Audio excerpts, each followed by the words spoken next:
Hello and welcome to the Cyberden, your weekly dose of tech and games. I, Jake, will be chatting with veteran video game developer and community manager Joe Siegler of 3D Realms. Thanks for coming, mate. Hi. How you doing? Pretty good myself. It's always a great time on the Cyberden, after all.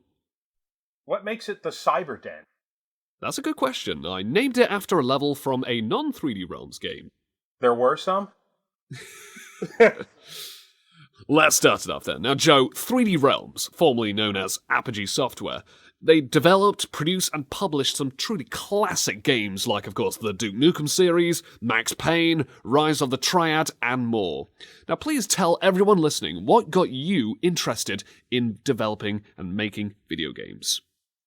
Well, actually, in the beginning, in the early days, they used to operate all their stuff out of a bulletin board system, which is an antiquated concept these days, in Massachusetts called Software Creations.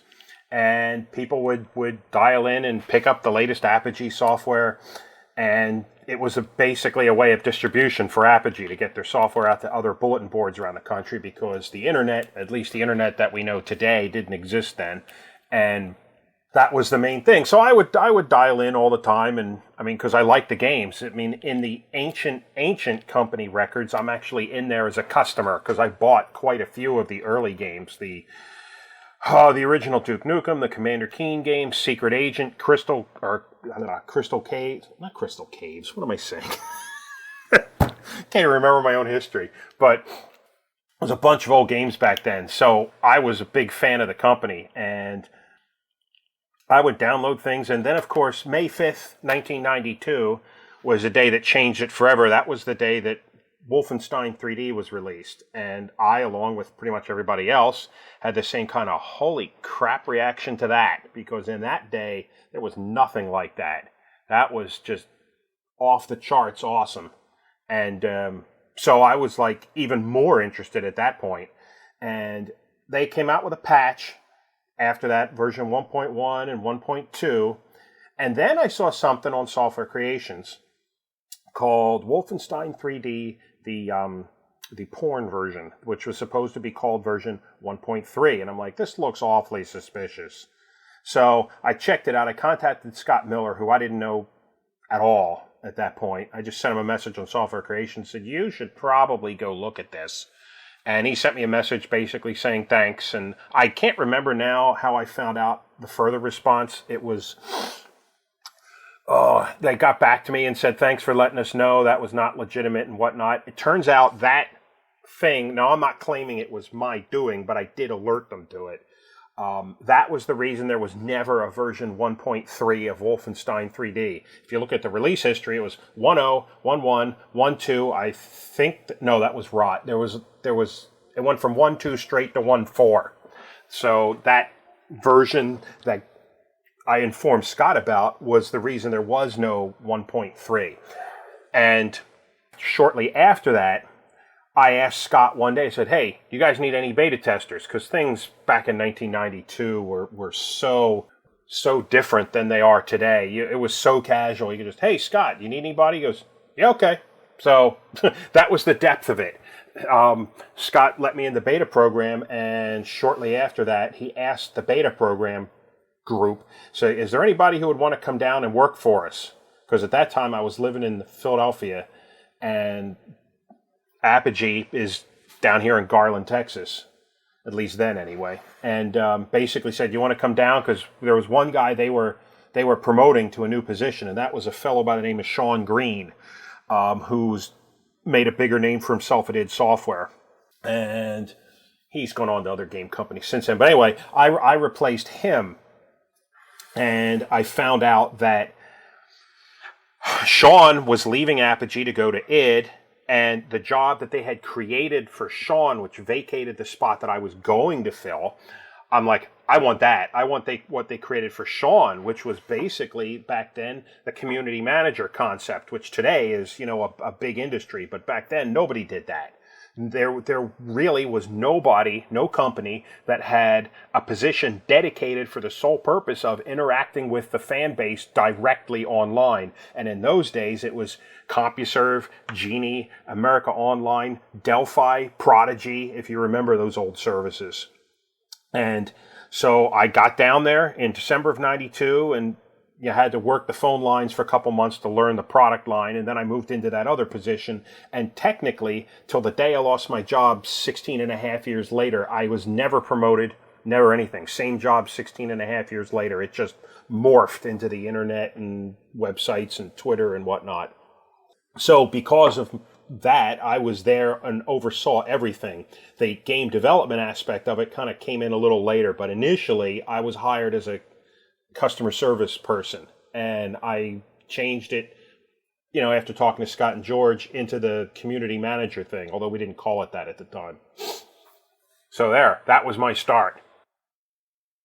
What was it like working for 3D Realms back in the 90s? Do you have many fond memories working for them?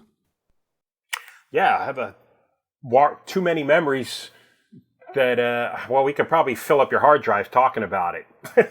But, God, I've seen so many people and so many games go through there. Of all the stuff that I've done at Apogee in the 90s, the thing that I like most, the thing that I've taken out of it the most, is the friendships with people more than the games themselves. Because I look at this from the outside and I go, people who I'm friends with, John Romero, Tom Hall, the guys, but there's a lot of guys that are names in the industry that I can call friend, and that's really cool.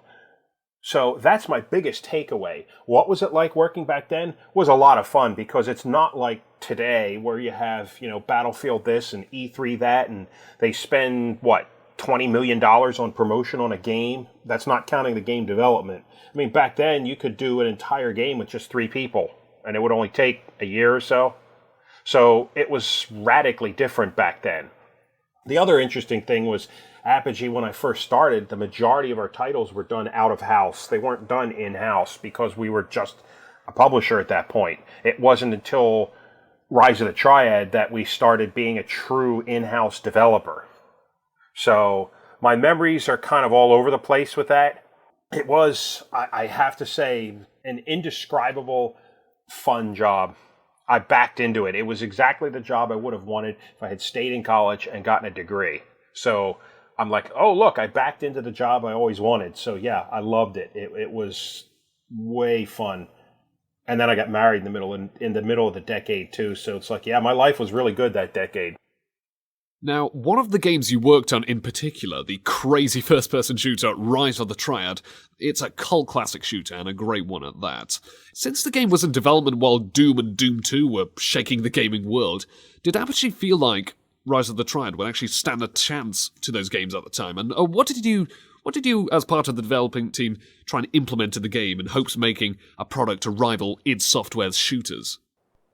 I don't know if we necessarily said, okay, we have to rival id Software. It was more a case of making a great game.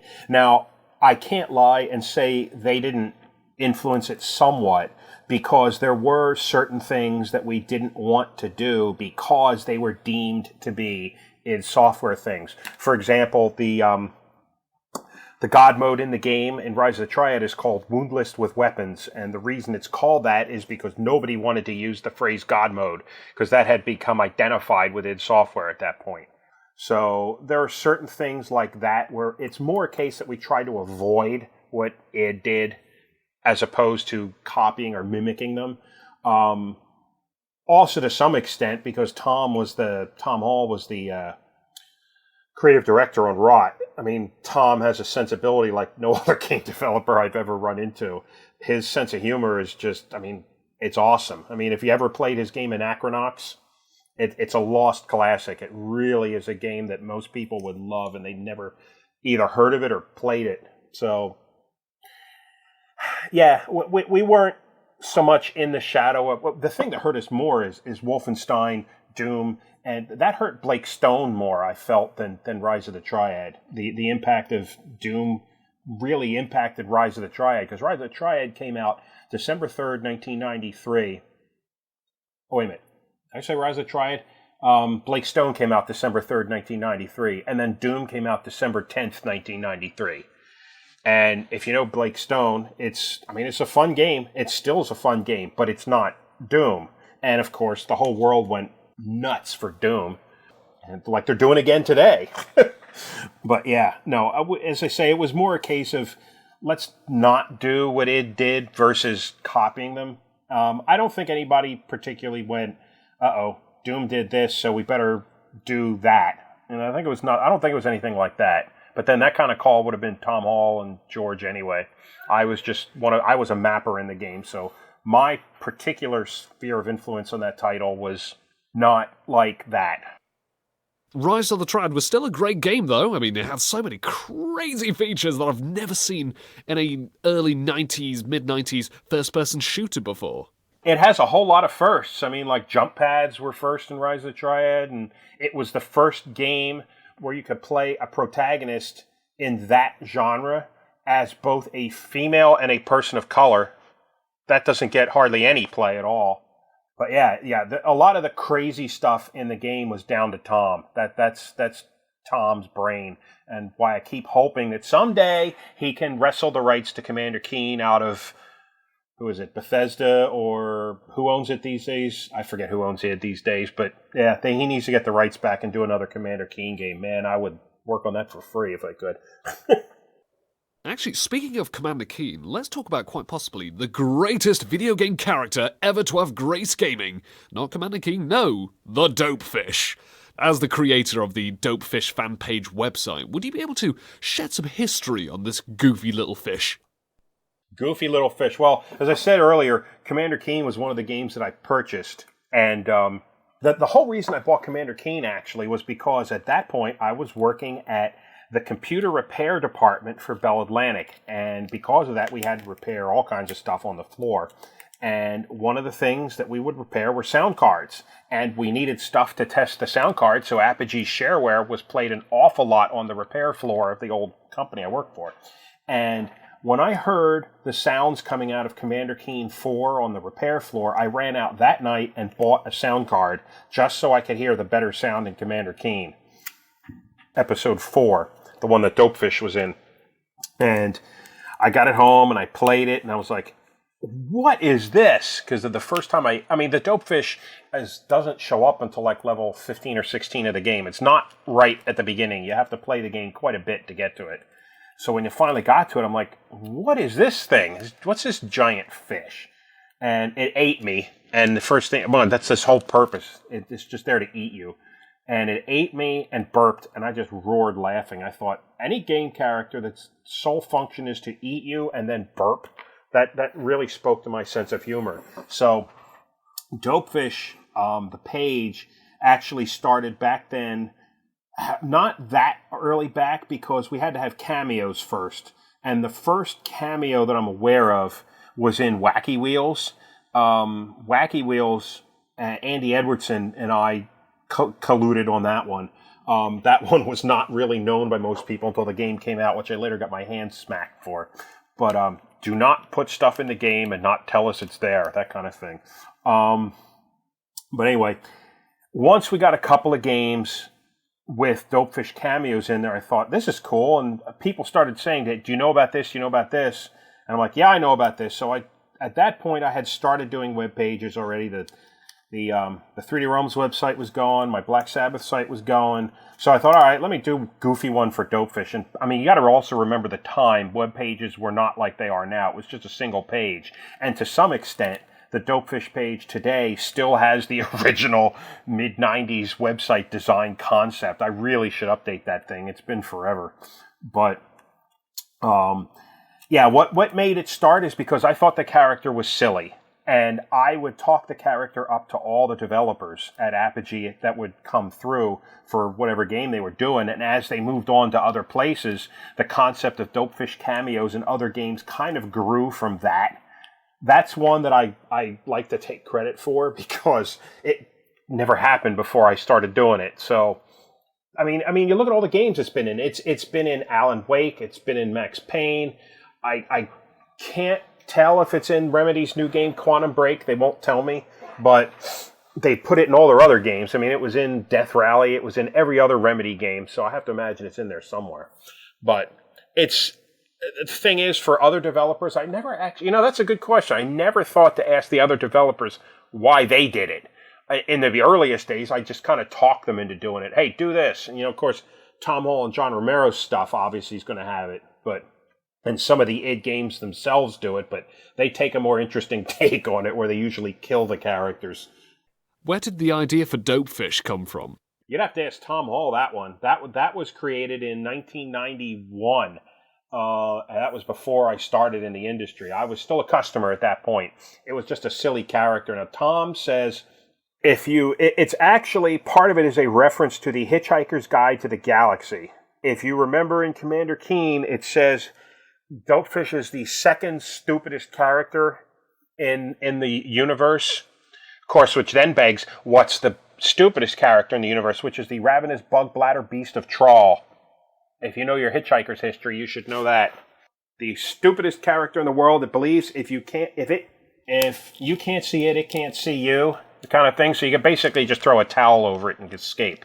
But it's a reference to the Hitchhiker's Guide to the Galaxy. So I imagine it's partially influenced by that, but you'd have to ask Tom directly. In fact, in all the years I've known him, I don't think I've ever directly asked him, why did you do that? Why Dopefish? It's just silly. And in fact, my nickname, well, just about every social media thing I'm on is some version of Dopefish, if not just Dopefish.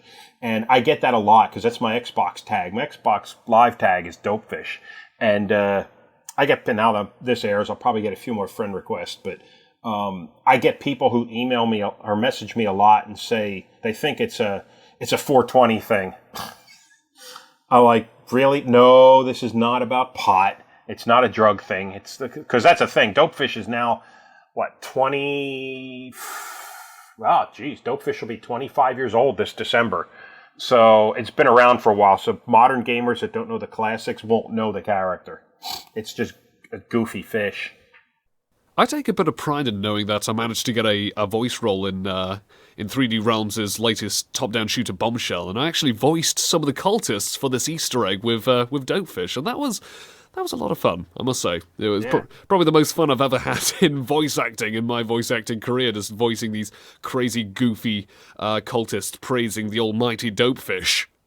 Oh yeah, I've been there too. I also recorded for the same thing, so weird voice stuff like that. I did that for the legendary E3 2001 Duke Nukem Forever trailer. I have voices in that because I was some EDF soldiers, and recording the voices for stuff like that is always weird because NPCs don't always have a huge script. So it's like, how do you do the couple of lines that you do well? It's not like John St. John where he has a wild thing that he can do with his voice and say, hey, I'm doing this, with Duke, and I have all this stuff. But yeah, my point is, it's silly doing. All right, here. You said you did it. The actual moment you were recording the voices and you're looking at the script and you're going, I assume you were working off script. You look at this and you go, this is just goofy, man. You got to put yourself in the right frame of mind to say it if you want it to work right. Because I did that in Andrew Hochschultz's apartment. Man, he's got all this sound gear in his apartment. So, but yeah, I went over there and recorded that, and I'm looking at this script going, this is goofy, man. Of course, it's Dopefish. It's not going to be serious. I mean, the Wacky Wheels cameo, I did that ages ago, where I sat there with a 2-liter bottle of Diet Coke and a microphone and just burped, and that was the script. Just burp. Well, you've got a bit of a tragic story about not only just a simple floor, but a very special office floor from 3D Realms' HQ. Could you tell us a bit more about this? Oh, the Duke Nukem logo. Yeah, when we switched offices in, what year was that? I don't remember what year it was now. 2002, I think it was. We moved out of the office that we had been in for years before that, basically wanted our own place. So we moved in there, and it was all customized, and they put this really cool Duke Nukem logo on the floor of the lobby floor, and it looked sweet. It was Well, it was the Duke logo on the floor, all done in marble, and there's pictures of it on my blog when it was being constructed. All in little tiny pieces. It wasn't like one giant piece of slab. It was all these little pieces that were put together. But it doesn't look like that when it was finalized, because it looked great when it was finalized. And it was my 4-year-old daughter would come in and run around the circle.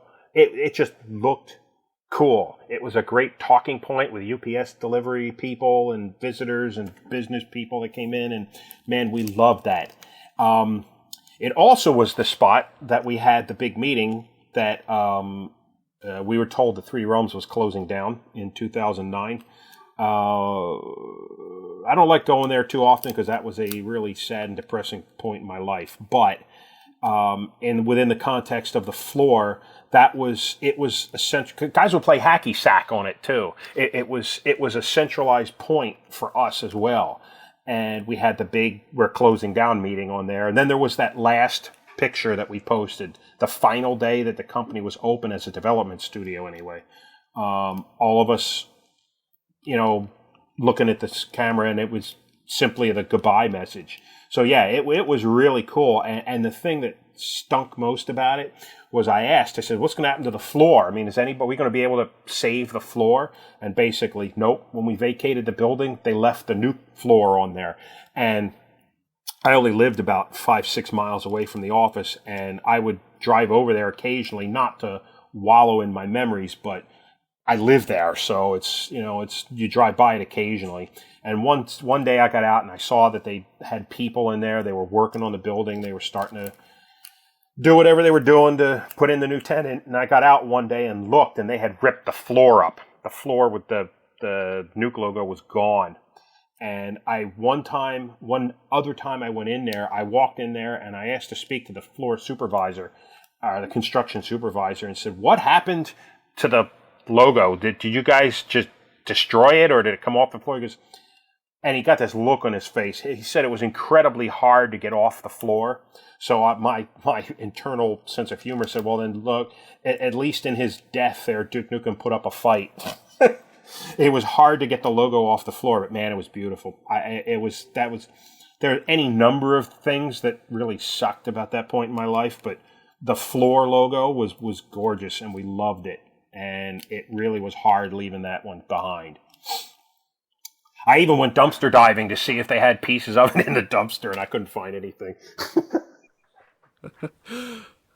Let's talk about the Duke Nukem Forever release party. You actually mentioned that party alone was just an unforgettable moment in your... Well, the fun thing about that, first off, it came out. That was the biggest thing. The game came out. After all that time, it came out, and... Well, I don't like looking back on that because any number of things went wrong with the title, and I don't know. It's kind of a hard thing to talk about, but the party was fun because I got to meet John St. John for the first time. I mean, I messaged him. We'd spoken a couple times. I'd never met him face to face before that, and it was a lot of fun because it was just at that point. It was just the excitement of it coming out, and all the Duke Nukem fans were into it, and I wanted to have fun that night because at first off it was Gearbox's community day was the first part of it, and they had conferences and people talking to the fans and whatnot, and there was a fun story with that. John St. John did this impromptu conference talking about voice acting, and I was sitting there next to him because he asked me to sit there. I mean, it's not like I have a lot to speak about regarding the Duke Nukem voice, but I do have a little bit to say about it. And John St. John wanted me up there, and somebody asked John, I love this joke I got off of John, somebody was asking him about what his favorite line he recorded for Forever was, and he looks at him and he goes, how do you expect me to remember all of the dialogue that I've recorded for the game? And I said, what are you talking about, John? I can remember all my script. I love that. That's a great joke. But anyway, that night was cool because Gearbox had this big party, and they had 3 bands playing, and it was open bar and a bunch of industry people, and they were all there to celebrate that game, which I had seen go through a lot over the years. And it was just fun. But to give you one specific example, that one of my favorite things I loved from that party. Well, first off, somebody played the Duke Nukem theme live, which I thought was really cool. But the thing in particular is when the song ended, they played the Duke Nukem theme live, Grab Bag, and they got up on stage, Randy got up on stage, and he started clapping. And at that point, Lee Jackson and his wife and I were down near the front watching the song being played because, it was Lee's song. Lee wrote that. Grab Bag was written by Lee. And to watch Lee watch the Duke Nukem theme being played live in front of him was probably my second favorite moment of the night. My favorite moment of the night is when Randy Pitchford saw Lee Jackson standing there. And he said, and everybody, look, Lee Jackson here. Randy Pitchford from the stage, when he was the sole attention person there, he said, this is Lee Jackson. He is the guy who wrote this song. He wrote Grab Bag. He said, give him a hand. And the entire place, everybody was applauding Lee. And Lee never got the credit that he should have for writing that in the old days. But to watch my friend get that kind of accolade from everyone in the room, and the band too, I might say. The band who played the song stood there and clapped at him as well. That was my favorite moment, to watch my friend get the accolades. So in that regard, I loved that night. Anything else that happened after that didn't matter. It was still fun. Talking to people and open bar is always fun, but but yeah, that was a great moment that night to watch that. 3D Realms was quintessentially in a bit of a comatose state for some years, right until Interceptor Entertainment saved it from an almost certain death.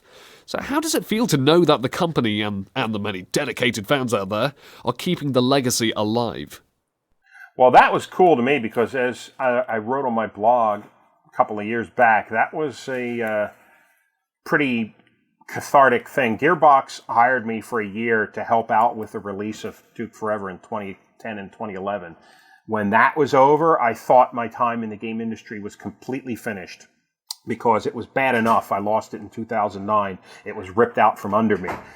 2011, I was given a one-year contract from Gearbox, and I knew that. I was not expecting it to be renewed. You'd hope so, but it wasn't. But anyway, when it was over, I wrote about my time, and it was a great time in my life, and I thought it was done. Technically, 3D Realms never ceased to exist. That was the big thing that people got wrong. What happened in 2009 is 3D Realms ceased to exist as a development studio. The company still existed because they owned intellectual property. If 3D Realms just up and folded completely, somebody has to protect the old titles and the intellectual property. So as a entity, 3D Realms has never ceased to exist. But it ceased to be a development studio for a good number of years. The interim years, or the wilderness years, they had office space and they existed to handle this, that, and the other thing from a legal aspect. But it wasn't until Interceptor stepped in and purchased the company that I thought, this is pretty cool. Even if I'm not involved with it, I thought it was cool because I was a fan before I worked there, and I worked there for a long time. It's really cool, and I've told Fred Mike that. It's really cool that they have done all that and kept it alive. And then they asked me to come help out, so that was cool too. I get to kind of have some fun wallowing in the past. So yeah, that's cool. I'm thankful to those guys too for keeping it going. But yeah, it's been a part of my life for a long time, since like 1991 now, in some capacity. So yeah, it's kind of cool it's still out there. I was actually pretty surprised myself when Interceptor decided to purchase 3D Realms and keep it going. I was really happy about that. So managed to get them for an interview, and they even got me a voice acting job in Bombshell. That was awesome as well. So Fred and all the Interceptor crew from the 3D Realms fans, thank you. Also, Fred, if you're listening, please give me more voice acting jobs. I need to pay rent. Yeah, but you can sell that Dopefish. Good point. Good point. I do have that spare little Dopefish I can probably sell. For what, a couple of quid? Lee, if you're listening, don't worry, mate. I'm going to keep it safe. I'll keep it safe. That's what you can tell them. I mean, you can fake anything with Photoshop these days. Or Microsoft Paint, just badly crop a little Dopefish on my hand and say, yeah, see, it's still here. Let's say that actually would fit the old style. Microsoft Paint. That's pretty funny. Joe, thank you so much for coming to this interview. You're welcome. And I would also like to thank my wonderful listeners out there for tuning into this great interview on the Cyber Den, your weekly dose of tech and games. See you later, Joe. Thanks for coming. Yo.